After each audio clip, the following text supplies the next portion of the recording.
ভাই আসসালামু আলাইকুম। কে ধরবে না? আলহামদুলিল্লাহ কেন আছো?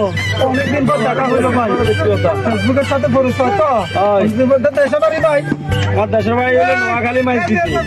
আচ্ছা আমি এখানে বান্দরবান লামা পাইতন বাজার এখানে কাজ করাই এসবিডব্লিউ ব্রিস্টিলে। আচ্ছা আচ্ছা আচ্ছা আচ্ছা তোমার কি অবস্থা? আচ্ছা, আমার তো আলহামদুলিল্লাহ আপনাদের দোয়ায় খুব ভালো। ভালো আছে ইনশাআল্লাহ। আর একটু দোয়া করবেন, আর একটু খুশি হয়ে গেছি ভাই। হ্যাঁ, আর একটু লাইক কমেন্ট শেয়ার করবেন। আগামীতে যেমন আরো আপনাদেরকে একটু ভালো বিনোদন দিতে পারি ইনশাআল্লাহ, আপনাদের ইনশাআল্লাহ। মাঝে দেখতে পারি।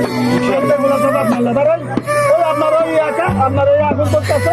এটা হলো ইটভাটা। আচ্ছা আচ্ছা এটা হচ্ছে যে ইটভাটা। এখানে আচ্ছা ওখানে আচ্ছা ওখানে লেখা আছে SBW। হ্যাঁ এখানে কি ওই উন্নত মানের ইট, এখানে রেটও বেশি, মানও ভালো, শেপ ভালো, আচ্ছা আচ্ছা আচ্ছা সবকিছু ঠিক আছে। আচ্ছা এই যেগুলো বানাই কেন একটু দেখাইতে পারবেন ভাই? পারুন, ওদিকে পারুন আচ্ছা ইনশাআল্লাহ। আচ্ছা আচ্ছা আচ্ছা হ্যাঁ। এই ইটগুলো এখানে বানায়। এই জায়গায় এই জায়গায় আপনার এখানে মাটিগুলো খালি গেল। এখানে এখানে এখানে এরপরে মেলের ভিতরে দিলে এগুলো সব আপনার লোক নাকি? আমার লোক সব আমার লোক। আচ্ছা আচ্ছা আপনাদেরকে আমার ফেসবুক থেকে সবাই আমি একটু সালাম জানাইছি। সালামু আলাইকুম রহমতুল্লাহি ওয়া ওয়ালাইকুম বারাকাতুহু। আসসালাম ওয়া রাহমাতুল্লাহি ওয়া বারাকাতুহু।